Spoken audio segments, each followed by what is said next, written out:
Welcome back to the Tara Palmeri Show. I want to say hello to all of the new subscribers. We hit a major milestone yesterday, 50,000 subscribers. It's a huge accomplishment. I just started this journey 5 months ago as an independent journalist, and I am so happy to have you. As you know, I have been pursuing this Jeffrey Epstein story since 2019 alongside the victims, including Virginia Giuffre, who I crisscrossed the country with, trying to find people who would corroborate her story of abuse.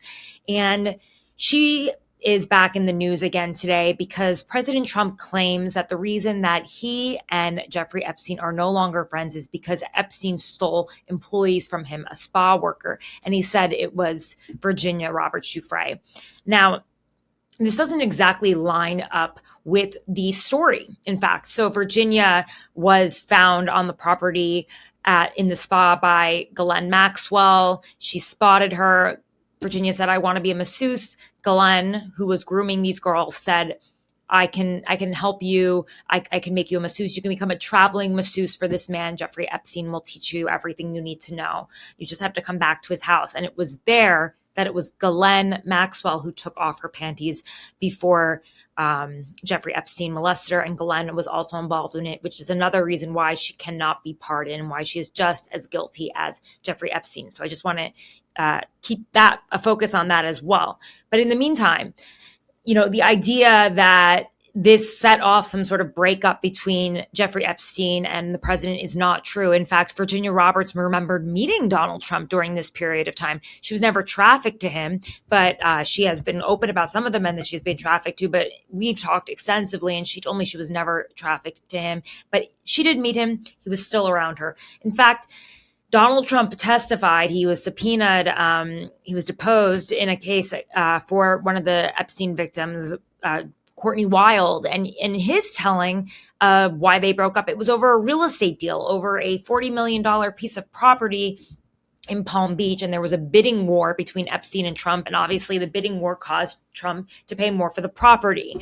Ironically, the house was called the House of Friendship. So that was what Trump told people at the time was the real end of their friendship. Even Trump said to this lawyer, Brad Edwards, at the time, that he asked Epstein about the underage girls, and Epstein called it a big brother, little sister program, right? As if you could believe that or not think that that was depraved in its own way. So this latest explanation that Trump had some issue with Epstein poaching Virginia at the spa is absurd.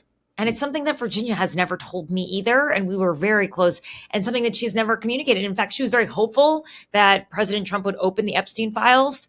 She really wanted that out there. She had actually communicated with Elon Musk about this over DM, and he promised her the same on X. But the pictures in the timeline don't add up. I mean, even in 2000, during the period of time when Virginia was found at 16 years old and was trafficked for the next 2 years, President Trump was still very much in Epstein's orbit and even said he was a terrific guy to New York Magazine.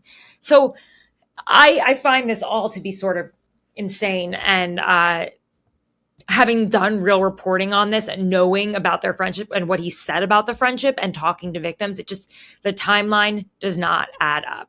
And I said on CNN, on Erin Burnett last night, Monday night, as you'll see on the show, I said, the only person I know that Jeffrey Epstein stole from Donald Trump, the only employee I know, was Virginia Giuffre. So yeah, I pointed that out last night, and now he's saying that today, which is pretty interesting. I do want to go back to Ghislaine Maxwell and the fact that she was a pedophile herself.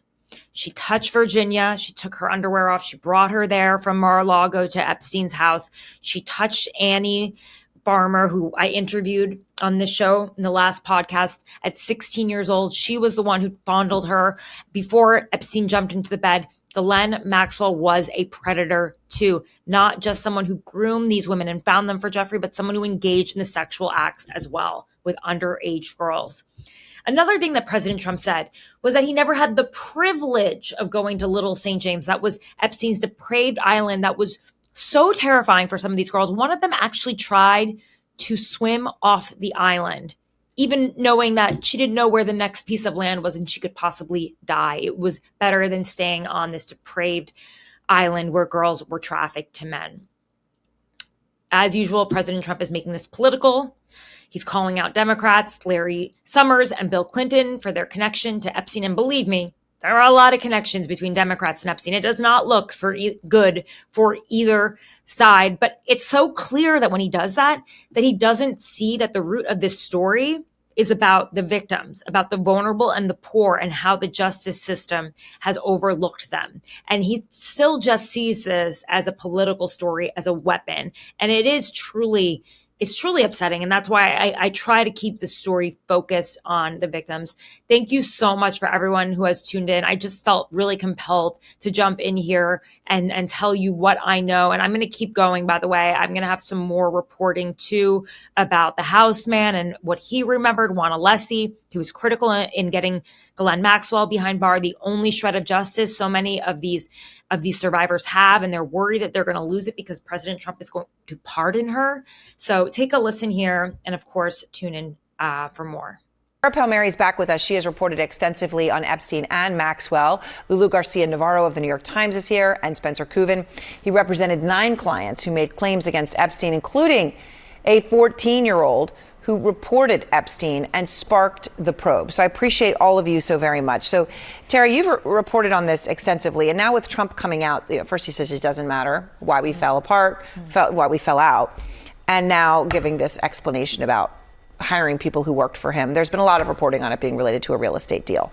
But he's giving this, he stole people who worked for me. What do you know about all this? I mean, who would he steal that was working for him? Jeffrey Epstein was a financier, allegedly, and Donald Trump had properties, right? That he had golf courses, he had real estate. I mean, Jeffrey Epstein also had a number of properties. The only person we know that was actually poached from Mar-a-Lago when they were working there was Virginia Giuffre at 16 years old in the year 2000 by Ghislaine Maxwell. That is a person that we know. And then Virginia went on to live basically enslaved by them for the next 2 years, passed around, like she said, like a fruit. So the only person that we know of that Exactly. Epstein hired who worked for Trump was a 16-year-old girl. Yes, Virginia Giuffre. And so I have no idea. We know that they got in a bidding war over a piece of property, ironically called the House of Friendship. President Trump was angry that Epstein made him bid higher and higher and higher. And apparently he called him afterwards, according to his sworn testimony to a lawyer, and shouted at him over that. And it broke them up. And this was about in 2004 because Epstein was investigated starting in 2006. It was a convenient time to no longer be associated with a pedophile. But yeah, I mean, this is the story for a very, very, very long time that their friendship ended over property. Over property, right. And if you're staying over hiring people, again, there are questions about that. We only know of the one, Virginia Giuffre, who was at the center of all of, turning Epstein in, and of course, Prince Andrew, all of that. Spencer, what Trump is saying here also, as Jeff said, laying the predicate for, and he's used this word hoax, but that, we'll put out anything credible. And then later the White House, when they put that out last week, said, well, of course, anything we've seen to do with Trump is incredible. Right. So he is saying Comey and others to blame. Maybe his name was put in there. All these implications are out there. Here's what he said today, Spencer. I can say this. Those files were run by the worst scum on earth. They were run by Comey. They were run by Garland. They were run by Biden and all of the people that actually ran the government.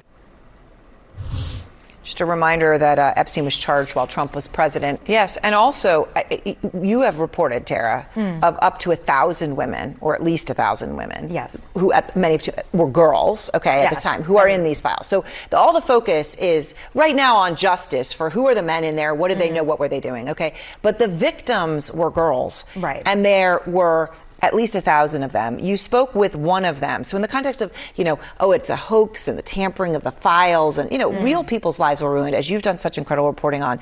On your podcast, you spoke with Annie Farmer, one of Epstein's accusers. Her older sister had been on with us. She was 15, I guess, when all of this started. Right. Let me play a clip from your interview.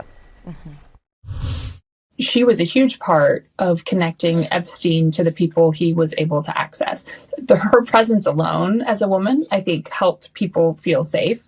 And of course, a middle-aged man approaching young women would be seen very differently for massages. But if someone who seems well educated, well spoken, is interested and curious, is talking with a young girl about this, it's received completely differently. And I know in my case, I felt after, my first encounter with Epstein, I was certainly on edge because of some of the ways he had interacted with me. But then when I learned I'd been invited to the ranch and that Ghislaine was going to be there, I agreed to go because I thought, well, nothing could happen because this is his partner. And she would, as a woman, I will be safe because of her presence. So all this talk now of her possibly getting a pardon, how central was she to what he did? She was everything. I mean, actually, in this case, Annie Farmer testified in the case in 2021. She was first molested by Ghislaine before Jeffrey got into the bed and molested her. And I think a lot of people forget that Ghislaine Maxwell actually sexually abused these girls, including Virginia Giuffre on the first time that she walked through the door of Jeffrey Epstein's house. And it is this phrase that the victims have taught me, betrayal trauma. It's when someone who is supposed to be in charge of your safety and who you think is supposed to take care of your well-being then violates that. It's a betrayal trauma, and it's something that they felt is unique to Ghislaine Maxwell because of the fact that she was a woman. She even spoke to the farmer's mother and said, don't worry, I'll be there. And then she's trapped on a farm in New Mexico with these creeps. And thank you again for tuning into the show. You can, of course, get more of my reporting, analysis, and exclusives by signing up for the Red Letter on Substack. Please like, subscribe, rate this show, share it with your friends. I want to thank my team, producer Eric Abenate, the Da Vinci behind the thumbnails, Adam Stewart, Sarah Carney, who is doing my social media, Abby Baker and Luke Radel, who do research for me, social media and quizzes. They are all an epic team for the Tara Palmeri Show and the Red Letter.